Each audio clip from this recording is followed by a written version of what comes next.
Las iglesias ortodoxas están unidas con el Estado. Es lo mismo que hace la Iglesia Católica en Occidente, que hay unión de Iglesia y Estado. Entonces, ¿cuál es el problema? ¿Por qué pasar ese decreto? Simplemente ellos deben hacer lo que diga el Estado. Pero el problema lo tienen son los feligreses. Los feligreses son los que se han apartado de ciertos dogmas del Papa de Roma para obedecer los dogmas del patriarca Kirill. ¿Ok? Entonces, son los feligreses, es la población la que tiene que someterse a un cambio de paradigma, a un cambio de dogma, en donde tú ya no vas a obedecer al patriarca Kirill, que está en Rusia, sino que ahora vas a obedecer al Papa de Roma. Recordemos, hermanos, que la Iglesia Católica se ha inventado la adoración a María, la Madre de Jesús, la cual ellos dicen que nunca murió, sino que subió viva al cielo, libre de pecado, cosa que no aparece por ningún lado en la Biblia. Y como si fuera poco, pues la han convertido en una diosa y además en cointercesora con Jesús. Es decir, que ella también puede perdonar pecados y te puede hacer ganar la salvación eterna. Sin embargo, la palabra dice que tenemos un solo intercesor.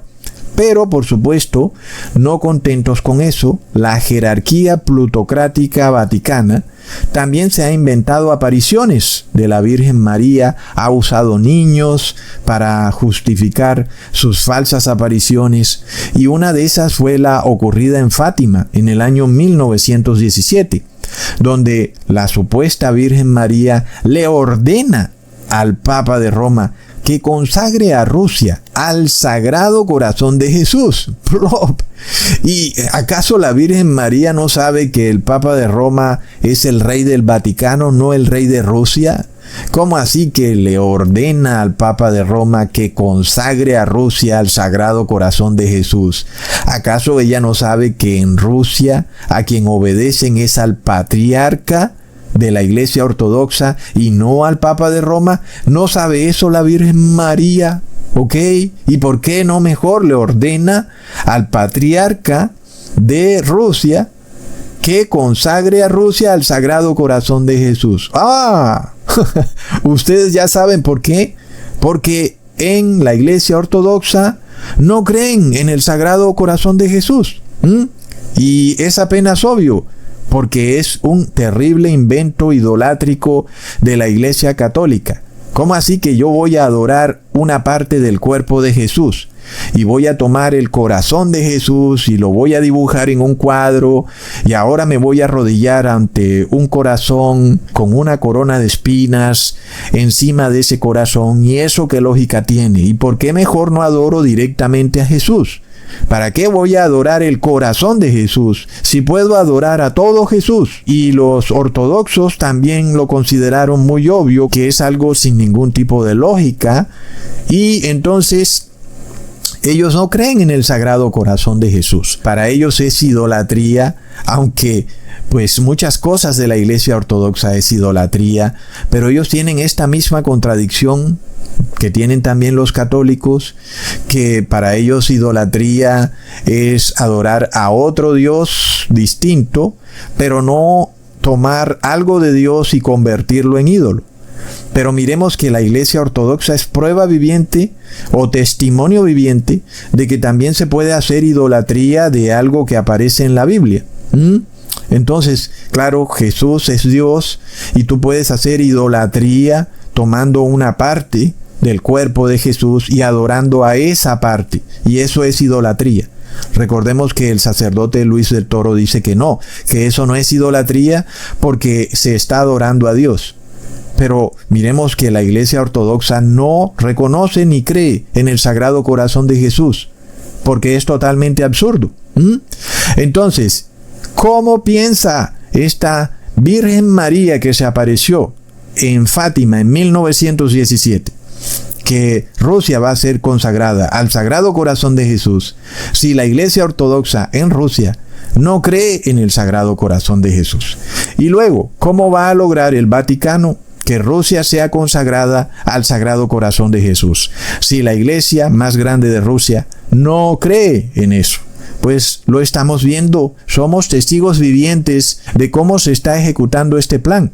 El primer plan fue desmembrar por completo el imperio ruso, dividir a la Unión Soviética, hacer colapsar el comunismo y luego enfrentar a estas naciones una con otra, hasta que finalmente ahora una de esas pequeñas naciones se enfrenta con la misma Rusia. Y ahora sale que el problema no es entre personas laicas, sino que es un problema religioso. Ahora Zelensky está como que mostrando la realidad del asunto. Por fin se ha quitado la máscara y nos muestra que todo ha sido un asunto religioso. Así que ahora la Iglesia Ortodoxa de Rusia, la cual era pues muy grande, tan grande como la Unión Soviética, pues ahora está dividida entre Iglesia Ortodoxa rusa e Iglesia Ortodoxa ucraniana. Y ahora entonces esta guerra de Rusia versus Ucrania ha logrado lo que parecía imposible, que la Iglesia Ortodoxa de Ucrania deje de obedecer al patriarca Kirill de Rusia. Entonces ya sabemos el lema: divide y vencerás, como si fuera poco. Si la Iglesia Ortodoxa ucraniana no obedece la orden del presidente Zelensky, entonces, entre comillas, todas las iglesias ucranianas serán cerradas. Pero nosotros sabemos que todo es un gran show, ¿verdad, hermanos? Y es que el tema no son las iglesias ortodoxas de Ucrania ni sus líderes, aunque veamos noticias falsas, sino que es el pueblo el que tiene ahora que aceptar como líder de su iglesia al Papa de Roma, y tiene que aceptar a este nuevo ídolo, al Sagrado Corazón de Jesús, tal vez como el ídolo de Ucrania, como pasa en la mayoría de naciones de Sudamérica, que son naciones que aún son vasallas de Europa y que pues tienen que ser consagradas al Sagrado Corazón de Jesús. Y vas a ver tú qué pasa si el gobernante de turno no hace los ritos cada año, en donde la nación tiene que estar consagrada al Sagrado Corazón de Jesús. Ya vas a ver lo que le viene. Entonces, hermanos, nosotros sabemos que la Iglesia Ortodoxa es simplemente una extensión del Estado, sea de Rusia o de Ucrania. Son los mismos gobernantes, solo que se disfrazan y entonces se ponen la bata negra y el gorro. Pero a la final es lo mismo. Son políticos disfrazados de líderes religiosos que tienen una unión con el Estado.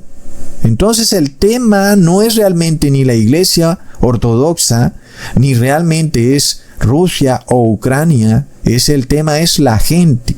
La gente tiene ahora que consagrarse al semidios de tomar el corazón de un ser y convertirlo ahora en otro Dios.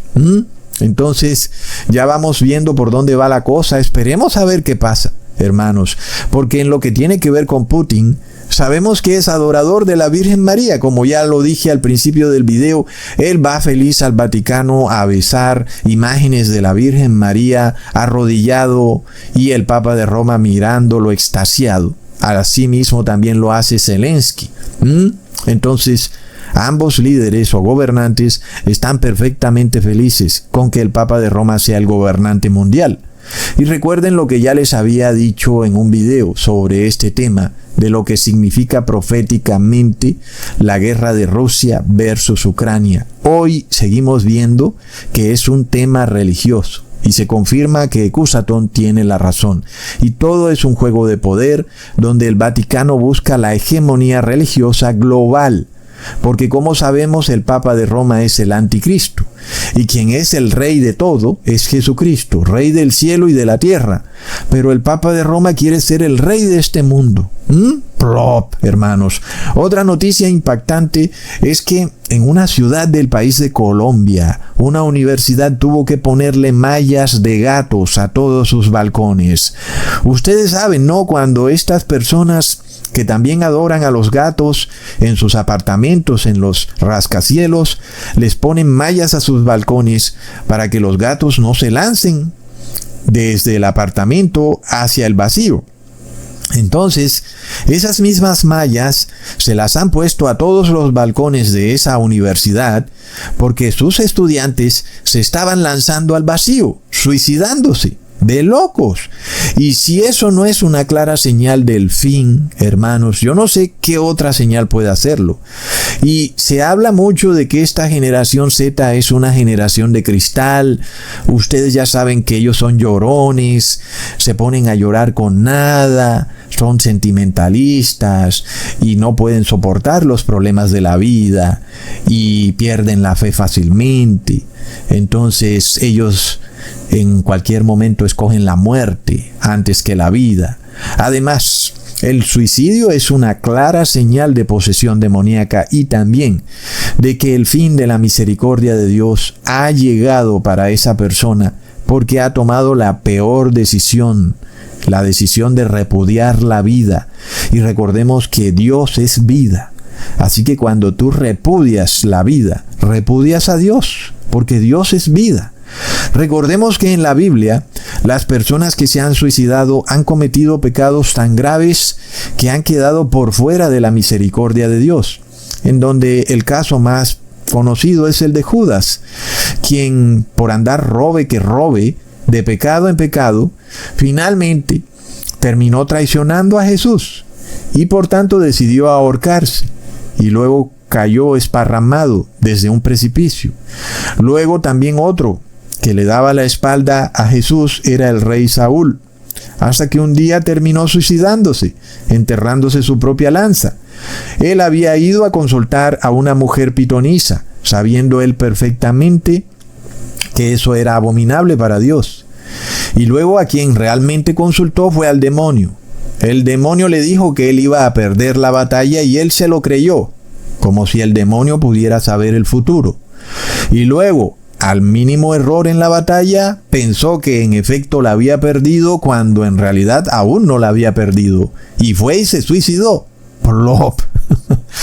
Es de locos, hermanos. Es algo que parece a veces como chistoso y a veces parece como satírico. Es también algo irónico. Tiene como tantas cosas mezcladas que uno a veces no sabe si reír o llorar, hermanos. Pero además de eso, nosotros vemos a los gobiernos que ahora dicen que el suicidio es un problema de salud mental y por tanto se preparan para realizarte cuestionarios. Quieren saber qué piensas tú y quieren analizar psicológicamente a la población, según ellos, para detectar quiénes son los que están propensos a suicidarse. Para eso quieren averiguarlo todo de tu vida. ¿Qué piensas sobre esto y sobre aquello? Ya no puedes tener entonces privacidad por el bien común y por tu propia salud. Es por tu bien. El gobierno quiere evitar que te suicides. Por eso tienes que llenar unos formularios de ahora en adelante. Y si no los haces es porque tal vez estás teniendo esas ideas horribles. Tal vez haya que tomarte y llevarte a otro sitio especial, en donde estés protegido, rodeado de mallas. No sea que te vayas a suicidar. Es tremendo, hermanos. Es decir, que los estudiantes estén tan tranquilos en un sitio donde están como gatos encerrados. Y es la esclavitud más horrenda que yo pudiera ver a la que ha llegado el ser humano. Es algo de locos. Es algo realmente una señal del fin. Que una universidad tenga que enmallar todos sus balcones, hermanos. Es tremendo. Ahora,